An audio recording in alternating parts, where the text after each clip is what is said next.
Jung discovered something that still makes psychologists uncomfortable today. True awakening is not peaceful. It is not blissful. It is a catastrophe that terrifies everyone around you. In his theoretical framework, developed during his most prolific period, he documented 7 unmistakable signs that reveal when someone has genuinely awakened versus those who are simply pretending. These signs are so disturbing that he called them a protocol, a warning system, because when you see all 7 signs in a person, you are not looking at someone who has found enlightenment. You are looking at someone who has become psychologically dangerous to the collective unconscious. But here is what made Jung's blood run cold. The truly awakened do not announce themselves. They do not seek followers or validation. They simply exist in a way that makes the sleeping world deeply uncomfortable.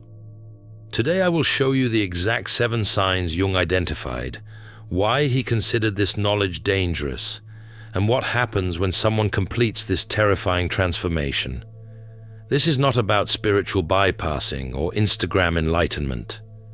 This is about a psychological state so rare and so threatening that society will actively work to destroy anyone who reaches it. Consider a case profile that illustrates Jung's first discovery. We see this dynamic clearly in the story of a man who arrived at a clinical setting, appearing normal, even charming. He had a successful career, a family, and by all social standards, seemed well adjusted. But something became apparent during the initial consultation. The patient no longer cared what the therapist thought of him, not in a rebellious way, not in an angry way. He simply existed beyond the need for approval or judgment. This was the first sign in Jung's framework, the complete disintegration of the persona. The persona is the mask we wear to navigate society. It is the version of yourself you present to get approval, avoid conflict, and maintain social bonds. Most people believe their persona is who they actually are. They have worn the mask so long they forgot there is a face underneath. But the truly awakened person has watched their persona dissolve completely. They can still function socially when needed, but they no longer identify with the performance. Jung's writings describe how individuals in this state experience social interactions like watching a play they are no longer invested in. They can follow the script perfectly, but they feel no attachment to their role. This is why awakened people make others so uncomfortable. They have become mirrors that reflect back your own performance. When you speak to them, you can feel them seeing through your persona to the real person underneath. Most people find this unbearable.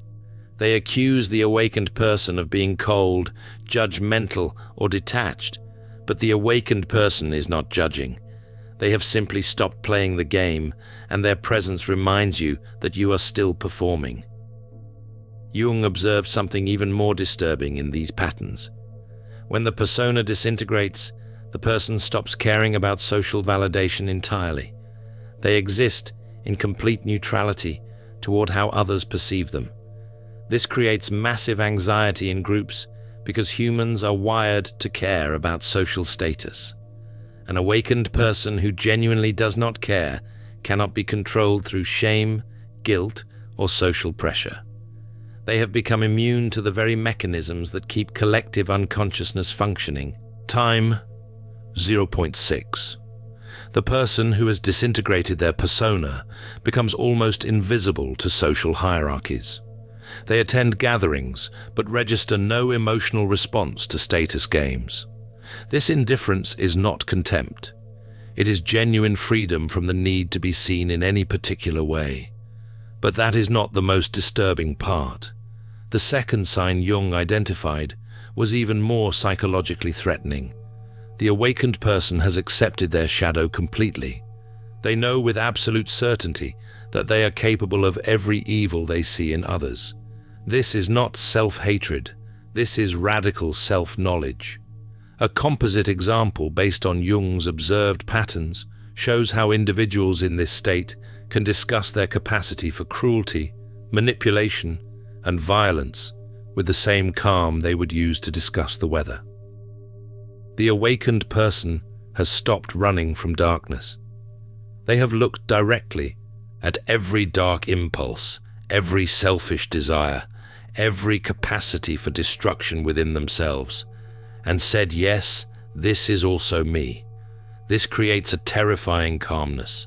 They cannot be shocked by human evil because they recognize it in themselves. They cannot be manipulated through moral superiority because they have abandoned the fantasy of being superior. Jung noted that this shadow integration makes awakened people seem almost alien to others. When someone confesses a dark thought or shameful act, most people respond with judgment or false reassurance. The awakened person responds with recognition. They know that darkness intimately because they have made peace with it in themselves. This is why people often confess things to awakened individuals they would never tell anyone else. There is no judgment to fear because the awakened person has already judged and accepted the same darkness within themselves. But accepting the shadow does not make someone evil. It makes them conscious. They can choose their actions deliberately rather than being unconsciously driven by repressed content. The truly dangerous people, Jung realized, are those who believe they have no shadow. They commit atrocities while maintaining complete conviction in their own righteousness. The awakened person who knows their shadow can act with genuine morality because they have consciously chosen it rather than unconsciously performing it. Empaths aren't broken, they're alchemists in progress. The Alchemist's Path gives you drills, Jung-based boundaries, and 3 exclusive chapter videos to turn overwhelm into clarity. By Surreal Mind, 236-page downloadable ebook in stock. Begin now at thesurrealmind.com. The third sign appears as a paradox. The awakened person often withdraws from society, but not because they are depressed. They withdraw because the noise of the sleeping world has become unbearable. Let's look at a narrative illustration. An individual in this psychological state describes feeling physically exhausted after spending time in groups. The unconscious agreements, the unspoken games, the collective delusions required constant energy to navigate. Solitude was not escape, it was necessary restoration. This withdrawal terrifies people because it looks like mental illness. Family members panic, friends stage interventions. But the awakened person is not withdrawing from connection. They are withdrawing from performance. They have just stopped participating in the collective theater of unconsciousness. This creates profound loneliness because most human interaction is built on shared unconsciousness. Jung observed that awakened people often create very small circles of genuine connection rather than large networks of shallow relationships. They value depth over breadth. One conversation with someone who is also conscious means more than 100 interactions with people still performing their personas. This selectivity gets labeled as arrogance or superiority, but it is actually radical honesty. The awakened person has stopped pretending that unconscious relationships are fulfilling. They would rather be alone than fake connection. But here is where it gets truly dangerous. The fourth sign Jung identified was the loss of projection. The awakened person has stopped blaming others for their experience of reality. When something bothers them about another person, they immediately ask what this reveals about themselves. This makes them impossible to manipulate through victimhood or guilt. Most people live in constant projection. They blame their parents for their problems, their partners for their unhappiness, their circumstances for their limitations. The awakened person has stopped projecting. If they are unhappy, they ask what they need to change internally. This does not mean they tolerate abuse. It means they respond consciously rather than reactively. Jung noted that this loss of projection creates massive discomfort in relationships. When you try to make an awakened person responsible for your feelings, they simply refuse. Not aggressively, not defensively. They just will not carry your projection. They reflect it back to you clearly and without judgment, forcing you to confront your own responsibility. Most people find this intolerable. They accuse the awakened person of being cold or uncaring, but the awakened person has simply stopped participating in unconscious emotional contracts. Imagine trying to guilt-trip someone who takes full responsibility for their own emotional experience. You say they hurt you. They ask, what within you is hurt and why? You say they made you angry. They ask, what triggered your anger and what it reveals about your unmet needs? You say they are being difficult. They remain calm and curious about your reaction. This is infuriating to someone who wants to project their inner chaos onto another person. The awakened person becomes like a mirror that reflects everything back to its source. The fifth sign is perhaps the most socially devastating. Society labels the awakened as mentally ill. Jung's theoretical framework documents how genuinely awakened individuals often get diagnosed with disorders simply because they no longer fit the collective delusion. They question consensus reality. They see through social constructs. This looks like psychosis to those still asleep. Think about what normal means. It means fitting into collective unconsciousness. An awakened person who no longer shares these delusions appears crazy by definition. Jung understood this was not a bug in the system. It was a feature. The collective unconscious protects itself by pathologizing those who threaten it. This creates a profound double bind for awakened people. If they speak their truth openly, they risk being institutionalized or medicated into compliance. If they hide their consciousness to appear normal, they experience deep inauthenticity that eats at them daily. Most people choose a middle path. They learn to speak the language of the sleeping world when necessary, while maintaining their true awareness privately. This is not deception. It is strategic survival. Jung called it conscious adaptation versus unconscious conformity. The awakened person learns to code switch between worlds. At work, they use the approved language and follow the social scripts. At home, they allow themselves to see clearly. They become bilingual in consciousness, speaking both the language of sleep and the language of awakening. This skill keeps them functional, but also deepens their isolation. They are always translating, always bridging between worlds that do not understand each other. The sixth sign relates to emotional autonomy. The awakened person can no longer be emotionally manipulated or gaslit. When someone tries to tell them they did not experience what they experienced, the awakened person simply observes the manipulation attempt without being moved by it. This makes them terrifying to anyone who relies on emotional control. This emotional autonomy develops through shadow work. When you have fully acknowledged your own capacity for manipulation, you recognize it instantly in others. This creates an impenetrable psychological boundary. Manipulators cannot find purchase. Their usual tactics simply do not work. But this emotional autonomy does not make awakened people heartless. They can feel deep empathy without taking on others' suffering as their own. They can offer support without becoming enmeshed. This kind of bounded compassion confuses people who mistake healthy boundaries for coldness. We see this dynamic clearly in relationship patterns. A family member tries the old manipulation tactics that worked for decades. The guilt trips, the emotional blackmail, the selective memory of events.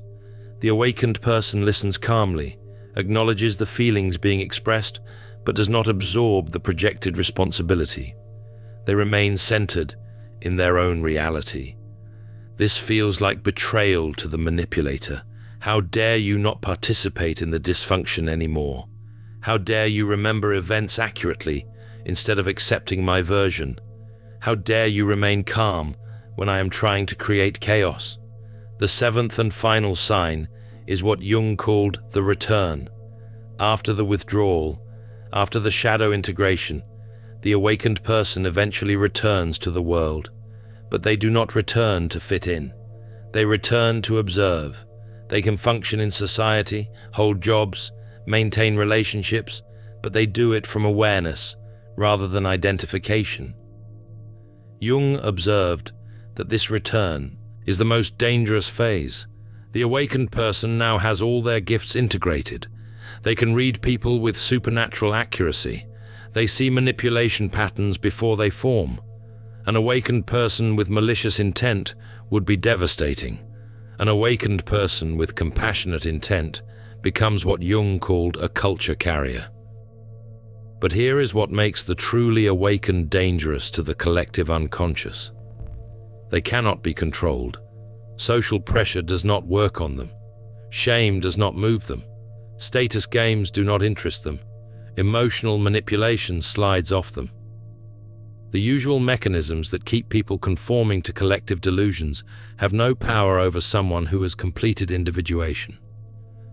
This is why groups instinctively try to destroy awakened individuals. Not consciously, not deliberately, but the collective unconscious recognizes a threat and mobilizes to eliminate it. Jung's theoretical framework shows how awakened individuals often become scapegoats in their families, workplaces, and communities. They get blamed for problems they did not create. They get accused of causing discomfort they are merely reflecting. They get pushed out of systems they were trying to help. This is not personal. This is the collective unconscious protecting itself from consciousness. An awakened person in a family reveals all the unspoken dysfunctions. An awakened person in a workplace exposes all the collective delusions. An awakened person in a community threatens all the shared unconscious agreements that keep the group functioning. This is why Jung considered this knowledge dangerous. When you recognize these 7 signs in yourself, you cannot go back to unconsciousness. You cannot pretend you do not see what you see. You cannot perform the persona you have outgrown. You become marked by consciousness in a world that rewards unconsciousness. You become a threat to collective delusion simply by existing authentically. This is the burden of awakening. You gain radical freedom and radical isolation simultaneously. But Jung also discovered something beautiful in his decades of psychological research. Those who completed this transformation reported a depth of meaning and authenticity that unconscious people never experience. They might be lonely, but they are never alone with themselves. They might be isolated from collective unconsciousness, but they are deeply connected to consciousness itself. They trade the comfort of shared delusion for the fierce joy of seeing reality clearly. This is not a trade most people want to make. But for those who have no choice, for those who have awakened whether they intended to or not, Jung offered a path forward. The path Jung mapped is individuation.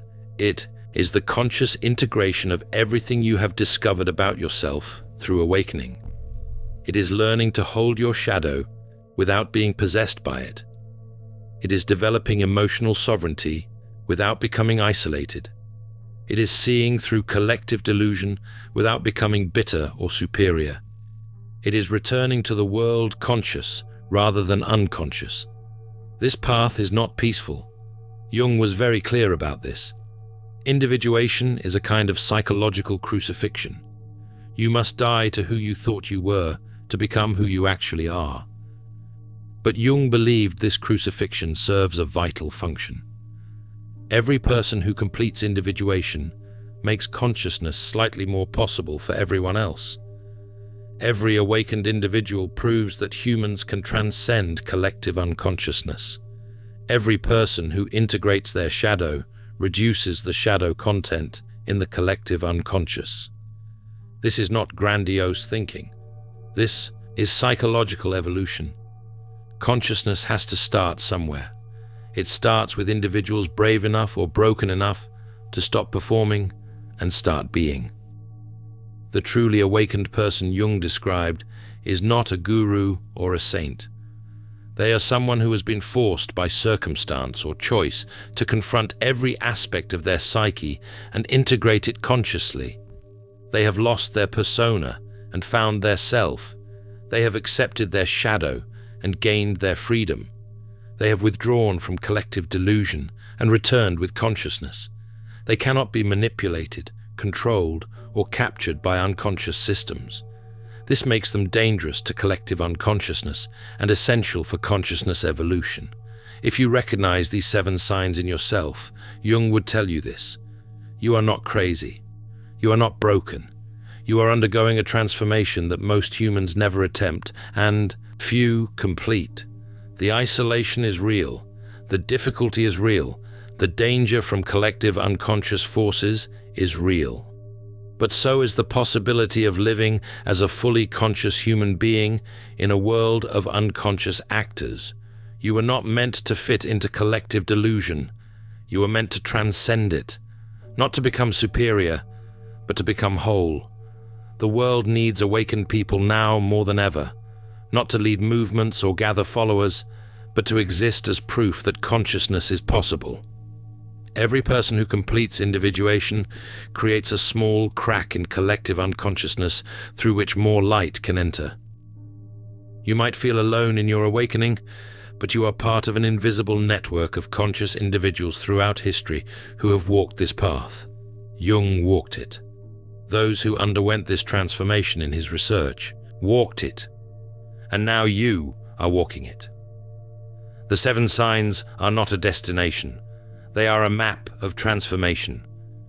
The disintegration of the persona is not the end of social connection, but the beginning of authentic relationship. The acceptance of the shadow is not permission for evil, but the foundation of conscious morality. The withdrawal from collective unconsciousness is not mental illness, but necessary differentiation. The loss of projection is not coldness, but radical responsibility. The label of insanity is not truth, but collective defense. The emotional autonomy is not isolation, but sovereignty. The return is not conformity, but conscious participation.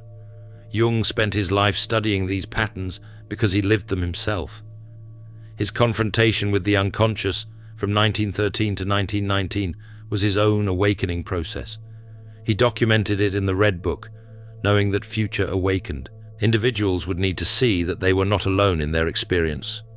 He created analytical psychology as a map for others following the same terrifying path. He gave us language for experiences that the collective unconscious wants to remain unnamed and unknown. This is Jung's most dangerous protocol because it cannot be unseen once you recognize it. If you see these 7 signs in yourself, you cannot pretend you are still asleep. If you notice them in others, you cannot unknow what they signify. This knowledge marks you as someone who sees beyond collective delusion. It makes you dangerous to systems that rely on unconsciousness, but it also makes you essential for consciousness evolution. The collective unconscious needs awakened individuals, even as it tries to destroy them. This is the paradox Jung understood deeply. The truly awakened do not seek power over others. They have no interest in controlling or manipulating. They simply refuse to be controlled or manipulated themselves. This refusal, this sovereignty, this consciousness is what makes them both dangerous and necessary. Dangerous to those invested in collective delusion. Necessary for those ready to wake up. You are not responsible for waking others. You are only responsible for remaining conscious yourself. But your consciousness creates ripples in the collective unconscious, whether you intend it or not. Consider again the narrative illustration from earlier. The man who arrived at clinical consultation seeming normal, but revealed himself through the 7 signs. The therapeutic work focused not on making him more normal, but on helping him navigate the world as a conscious being. Through this process, he learned to honor his solitude without becoming isolated. He learned to use his shadow awareness without becoming cynical. He learned to maintain his emotional sovereignty without losing compassion. He learned to exist in the world as a conscious participant rather than an unconscious actor. This is what individuation looks like in practice. The awakened life is not easier than the unconscious life. It is harder in every measurable way. You see suffering you cannot unsee. You recognize patterns you cannot ignore. You feel responsibility you cannot escape. But you also experience meaning unconscious people never access. You live in reality rather than shared delusion. You know yourself completely rather than partially. You connect authentically rather than performing connection. This trade, consciousness for comfort, is what the awakening demands. Jung believed humanity was evolving toward greater consciousness. He saw awakened individuals as the leading edge of this evolution. Consciousness is inevitable, he argued. The only question is whether we develop it consciously through individuation or have it forced upon us through suffering. The awakened person serves as proof that conscious evolution is possible. They demonstrate that humans can transcend collective programming and live from authentic awareness. If you are watching this video, there is a good chance you recognize these signs in yourself or someone close to you. The disintegrated persona, the accepted shadow, the necessary withdrawal, the lost projection, the label of craziness, the emotional autonomy, the conscious return. These are 7 aspects of one transformation: the death of the unconscious self and the birth of the conscious self. Jung called this individuation. Others call it awakening or enlightenment. The terminology matters less than the experience itself. What matters is that you are not alone in this transformation even when you feel utterly isolated. What matters is that your consciousness serves a purpose beyond your personal experience. What matters is that Jung gave us maps, language, and validation for a journey the collective unconscious wants to keep invisible. You are walking a path that has been walked before. You will be labeled, pathologized, and excluded, but you will also become free in a way most humans never imagined possible. This is the promise and the price of awakening. The 7 signs of the truly awakened are not achievements to pursue. They are natural consequences of becoming conscious in an unconscious world. If you have them, you earned them through experiences you probably would not have chosen. If you recognize them in others, you are seeing rare individuals who have completed a transformation most people actively avoid. Treat them with respect. They are not performing enlightenment.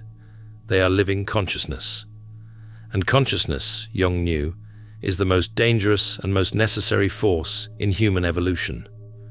Your awakening matters, not because you are special, but because consciousness itself is precious. Every person who completes this transformation adds to the collective pool of human awareness. You are not doing this for yourself alone. You are doing it for everyone who will come after you, making the path slightly easier for those who follow. This is how evolution works, not through dramatic leaps, but through individuals willing to transform completely. In The Alchemist's Path, perception training for empaths, you'll turn overwhelm into wisdom with practical drills, Jung-inspired boundaries, and step-by-step perception training. This guide includes 3 exclusive chapter videos to deepen each lesson. Written by Surreal Mind, 236 pages, beautifully designed 8.5 by 11 downloadable ebook, in stock now. Start your training today. Feel deeply while thinking clearly. Get The Alchemist's Path at thesurrealmind.com.